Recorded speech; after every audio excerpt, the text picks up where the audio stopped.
السلام عليكم ورحمة الله وبركاته. عايزين قبل ما نقول أي حاجة ما تنسوش تصلوا على سيدنا محمد عليه أفضل الصلاة والسلام، وتحطوا اللايك دلوقتي بتاعكم وتشتركوا في القناة. أنا أتحداكم إن انتوا تشتركوا في القناة.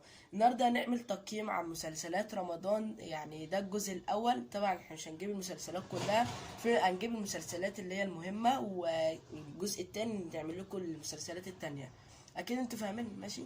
فقبل ما نروح للفيديو ما تنسوش تحطوا اللايك بتاعكم وتشتركوا في القناه وتفعلوا زر الجرس عشان يوصل لكم كل جديد، ويا رب الفيديو يعجبكم. فيلا بينا نروح على الفيديو على طول. اعمل يا جدع لايك، اقروا لي، قول لي الله ينور، ما اشتمني. واول مسلسل معانا وهو مسلسل المداح، يعني ده من يعني المسلسلات اللي انا بحبها جدا جدا، وعملوا منه جزء اول وجزء تاني، وحاليا احنا في الجزء التالت اللي هو مسلسل المداح. هو جه اول 5 حلقات وكان طالع ترند، وكان يعني المسلسل كان حلو، اداؤه كان حلو اول 5 حلقات. وبعد كده يعني بعد ما جعفر العمدة، يعني جعفر العمدة خط عليه تمام، ده سيبه جعفر العمدة ده دلوقتي. فالمداح كان اول يعني عمل الجزء الاول كان عاملينه بشكل ممتاز، والجزء التاني برضو. اما الجزء التالت يعني اول 5 حلقات كان حلوين، وانا يعني انا في احساس ان ممكن المداح ده هيكمل كمان، فاهمين يعني هيطلع ترند. بس ده الكلام ده في اواخر رمضان بقى، يكون هو قضى على الجن والكلام ده، يعني هيطلع ترند تاني وهيرجع. ده كان اول مسلسل معانا وهو المداح. تاني مسلسل معانا وهو جعفر العمدة. جعفر العمدة كان يعني اول حلقاته كان هابط جدا جدا، وما كانش فيه مشاهدات ولا كان فيه اي حاجة، ولا كان طالع ترند ولا اي حاجة. يعني انا مش عارف ايه اللي خلاه يطلع ترند كده مرة واحدة. تمام. وهو يعني قصة المسلسل ده يعني واحد وابنه تايه وفضلوا يدوروا عليه في المسلسل.